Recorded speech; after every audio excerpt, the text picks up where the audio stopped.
welcome everyone to this future-proof container terminals episode. Today we got a really interesting guest, Shekhar Kubal, and I will describe why interesting. It's not only because about his background, but also he's currently working for a really interesting and well-known company in the industry, Danfoss.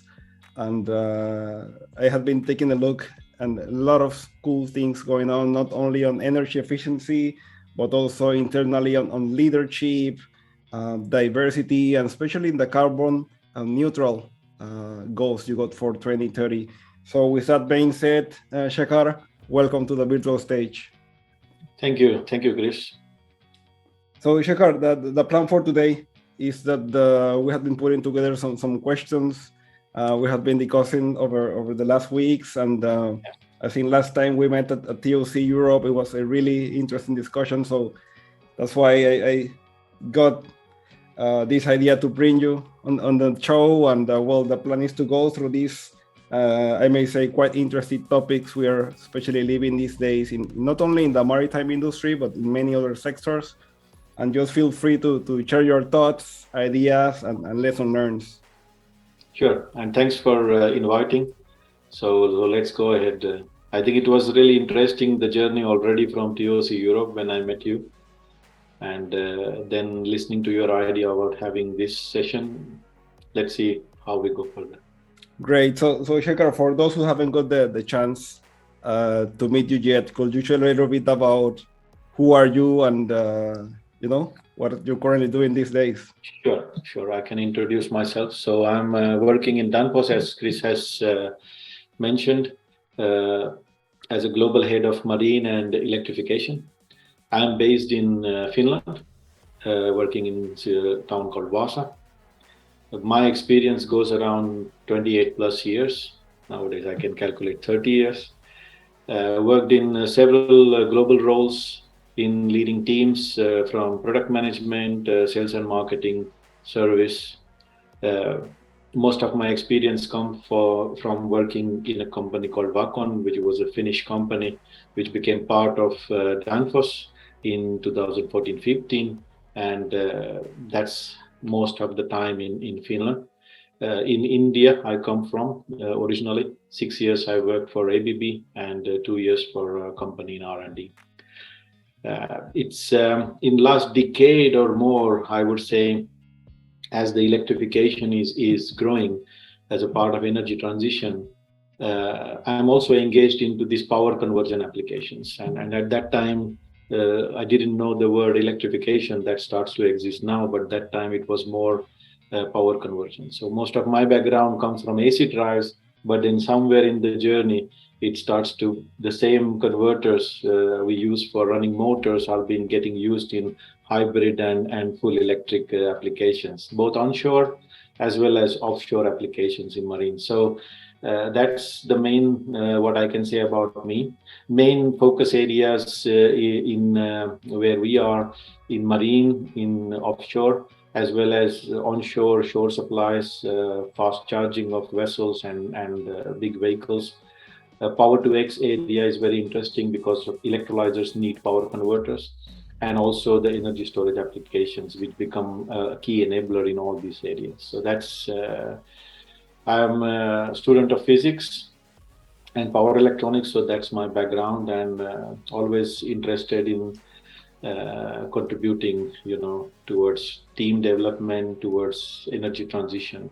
So that's quite an interesting journey, I may say. And as we discussed previously, all these energy efficiency is not only touching our professional life, but also our personal life. It's really interesting. But I would like to start the session. As I told you, I really like this phrase I found, and I would like to hear, what do you think about the greenest energy is the one we don't use? Yeah, I think it's that's what we say very, very well in Danfoss. Thanks for picking that up. It starts from individuals like me, you. We can go to the companies where we work, for organizations, administrations. I think for all of us taking part into this energy transition, there is a very easy the low-hanging fruit already available today, and that is energy efficiency. And the technology is there. We don't have to wait. But I still believe there is a lot of room, starting from our home, the buildings where we work. We do shopping in malls and industries. With the technology available, there is a lot of room for saving the energy in multiple percentage, and that's already a big contribution towards energy transition, going greener and saving energy. So something we don't use, we save. That's the most clean energy. Yeah, really interesting, and I really like you mentioned these low-hanging fruit. But again, as we discussed previously, it's really tricky, because you need Yeah. to understand. At least you need to figure out what is your current status or your baseline, and you need to align, financial targets, environmental targets, operational targets, and find a balance between those three. But we are more and more hearing you need to become greener, you need to become greener. A lot of greenwashing, out Yeah. there. But I will just, from your thinking, what does becoming green really means? This is an interesting question. This can go in Chris, multiple directions, and it can need more time also. It can also become philosophical. But if I little bit limit that on a simple words, I would say it's all about learning how to reduce, how to reuse, how to recycle energy. That's what comes in my mind. How to learn, and if we don't know, learn to embrace all aspects of nature. So that's really important. I think renewable energy in our work life, it's not a very new topic, so it's known to us. So that's when we talk about green, the renewable energy comes immediately in mind, but everybody knows about that. Other thing I can add is, since renewable energy, we talk about wind and solar. So automatically the electrical energy, also the heat energy, these are kind of some common elements which are everyday part of our life, not just individuals, but also in the industries. So making that greener, or green, using the renewable energy, I think that is more closer to what we can talk about what's greener.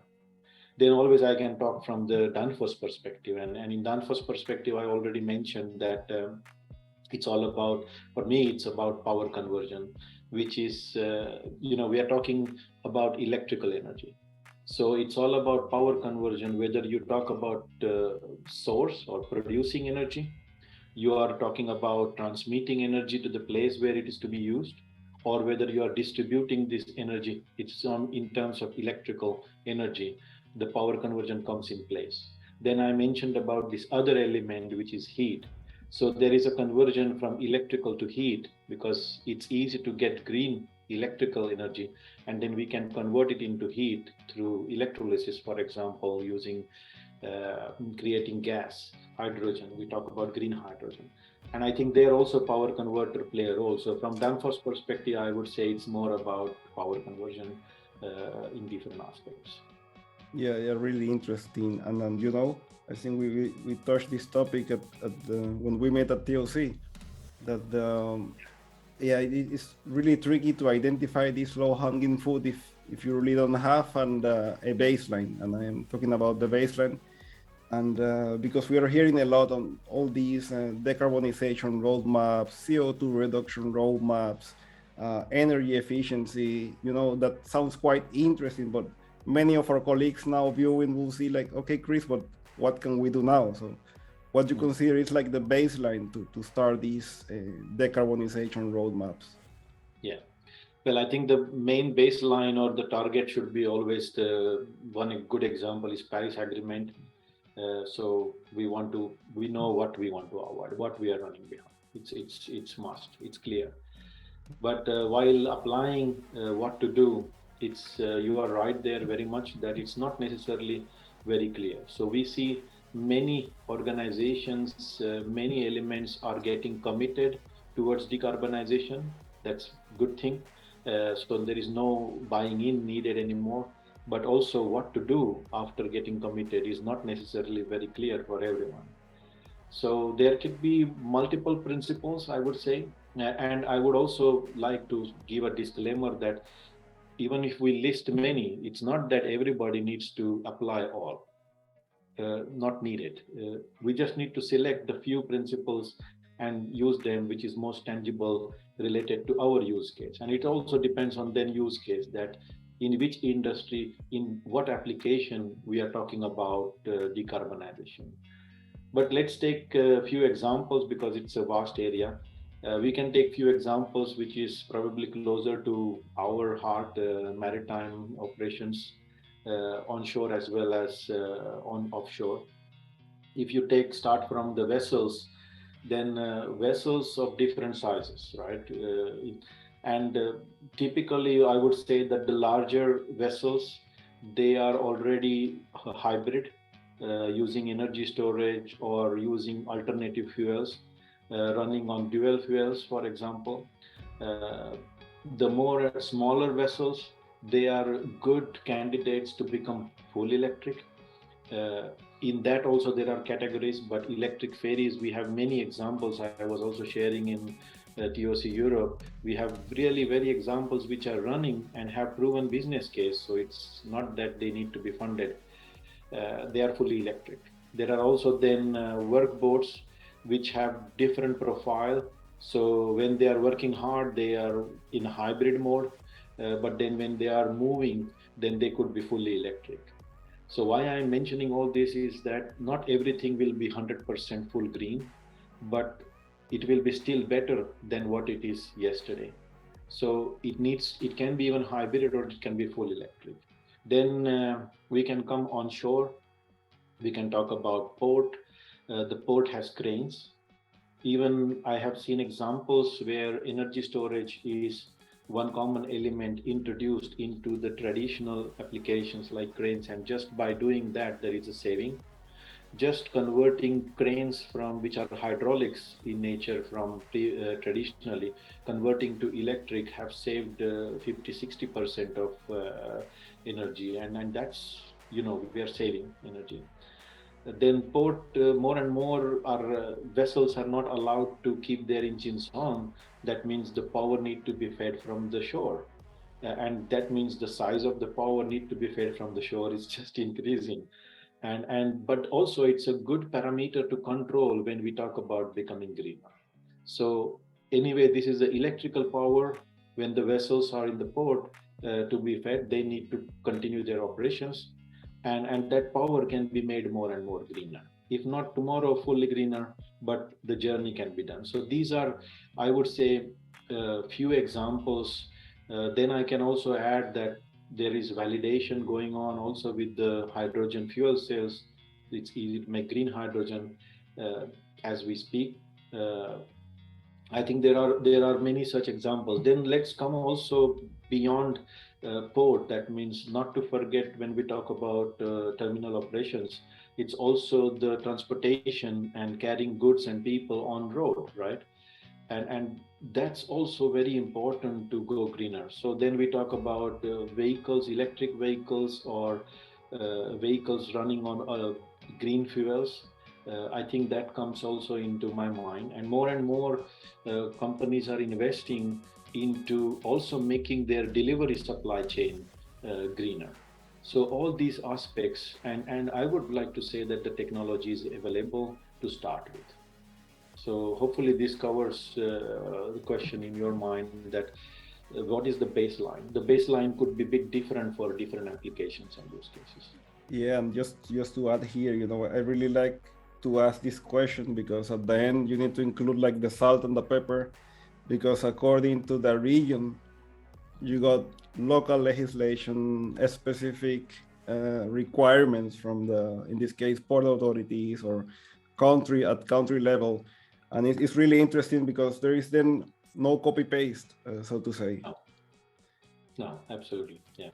And So everybody can be in different phase. So not everyone can do that tomorrow, but it could be a roadmap. The important is to start. that's right. And in some cases, going hybrid is a good option.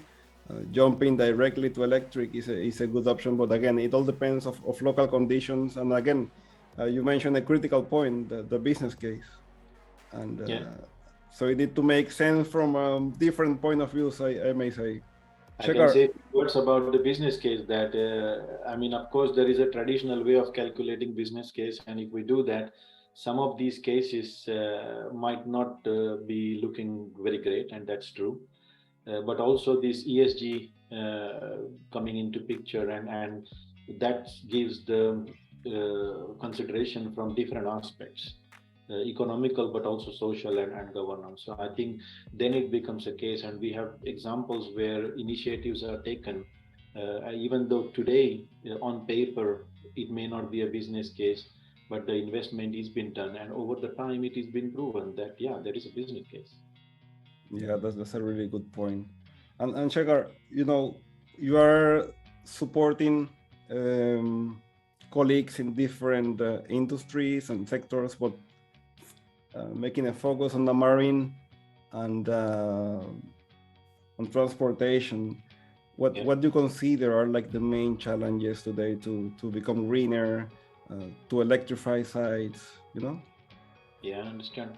Well, I don't consider myself the expert in this area of complete, because our scope, what we do is quite limited. We do power converters in my area, and of course Danfoss has other solutions, heating and cooling, and also power solutions.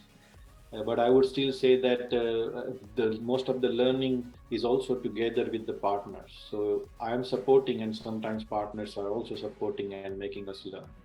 But still, if I say something as an observer or as a learner, I would say that I think the most important is Chris taking initiative. I think it's the most important challenge at this moment, that it's challenge to decide and start the transformation. It can lead to business case, it can lead to then regulation. So let's start with few challenges. One is technology. Many times I hear about this paradigm technology, that is the technology there. If you look at even in vessels, maritime, of course there is a big decision. You are investing in a big vessel and deciding to put certain technology which you think today is greener.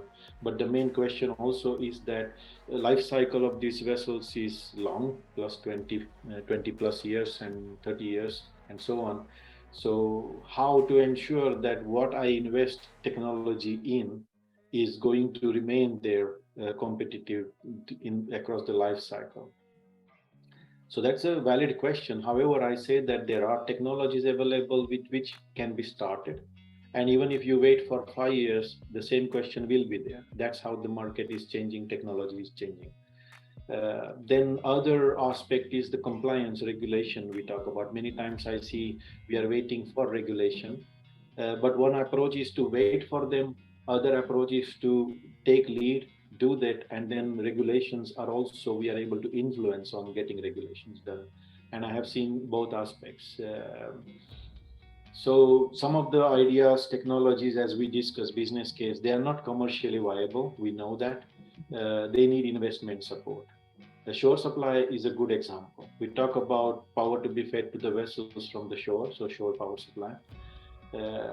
It needs some boost, it needs some investment. Green hydrogen, if you calculate, if everybody knows that the cost of green hydrogen today compared to the brown or gray hydrogen, which causes emissions, it's not cost competitive today.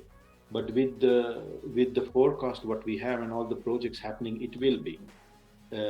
But it needs to be started now, even though it is not cost competitive today. So I think there the funding is another challenge, that these cases need to be invested. And you see there are many stimulus packages and funding announced, which are also directing towards these green initiatives. But I would list these are the main few challenges in my learning world, let's say. Yeah, quite interesting. And well, you touched this technology topic, and I recall we were discussing about this. There is one of the, especially on the ports and on the in terminal operations, If you're willing to become fully electric, one of the main challenges is how you're planning to handle the peaks of a full electric fleet. And I recall we were talking about this peak shaver, and I may say that's a really interesting concept that can solve a lot of challenges. But again, it's case by case on where you can deploy those type of technologies. You know, when you start this type of journeys, there is something that always you were never expecting. And in this case, in your electrification or energy efficiency journey, have you find something that you were like never expecting to happen? In the electrification journey, I was never expecting to happen. Yes. Yeah, I mean, this is a really interesting and exciting journey, isn't it? I mean, when my original background, when I started working after education, it's mostly with AC drives. So these AC drives running motors. So energy efficiency has been there in life almost forever, I would say. But then I have not thought about that the same power converters will be used with adaptation into this hybrid and full electric journey. Absolutely. I have not thought about electrification as a word. I could maximum think about power conversion. So, and that was already back 2006, 2007, where we were doing the first application. So this will go that high was not clear. And I think also awareness was not there at that time that, okay, what is the implication of not doing it? Now we talk about Paris Agreement plus 1.5 degrees Celsius. And not only that, we also start to see around us that even though it is not there, we already start to see what happens, right? I have a daughter, 13 years old, and it's every day this feeling that if it happens now, that the floods and firestorms in the forest and blah blah blah. What is it for her when she is of my life? So I think this all was not foreseen, but I heard this one thing which it's not my own, but I can copy that proudly. That we are the generation, probably the last generation who will have impact of this global warming, but also who can do something about it. A really, really interesting point here. And I may say that, yes, probably part of the technology was there a few years ago, but technology is evolving, and I may say priority are changing quite drastically because it's real. Climate change is real. So I know you're quite busy, Shekhar, and we can spend all day here. We really love this type of topics. But yeah, what will be the final message for all our colleagues, wanting to start this, especially these decarbonization journeys, and that they want to at least, just as you mentioned, start preparing the way to at least start working on this journey? Yeah, I mean, well, what message I can give, or what message comes to my mind for myself every day, maybe I can give the same. That is also equally valid for me. I try to every day remind that it starts from me. I need to do something about it. That's and I don't need to win the world. I need to do this one small step, next step in that direction of getting greener and also contributing. All engineers, we are in this, we have a lot to contribute, right? I can also say on behalf of a company where I work from, where I get a chance to give my contribution from Danfoss, is it's also just not business. It is more and more slowly becoming a purpose that we do this, and we do this. It's also for survival. I'm also learning by doing so. Can't say that I'm already there, and being authentic. Also learning that, okay, where I still have to improve. There is a lot to do still. So where are the mistakes and correct them as a normal human being. Not doing everything at a time, being not perfect. And but important is they're also celebrating and enjoying that I'm able to contribute something. And every day there is a new idea. Then there are customers, then there are partners who are engaged. They are having questions and also ideas. And I think that's also a learning journey every day. So the most important message is that it starts from me, for myself, and then what can I do and how can I take next step. Yeah, that's a really nice answer. And I may say, like, probably as Shekhar, you can do a little change, but as a community, or as if a lot of people are doing those little tweak or little changes, Yeah, those can have a big impact in yeah. especially on what we are currently living today. Thanks. A really nice opportunity to have this discussion with you. And as I told you last time, it will be great to have you in a future session here. And as I told you, you're always welcome to join and share your latest thoughts about the journey we're currently living. Thank you, Chris. And the feeling is the same. What can I say? It's a great feeling. Thanks a lot. Thanks.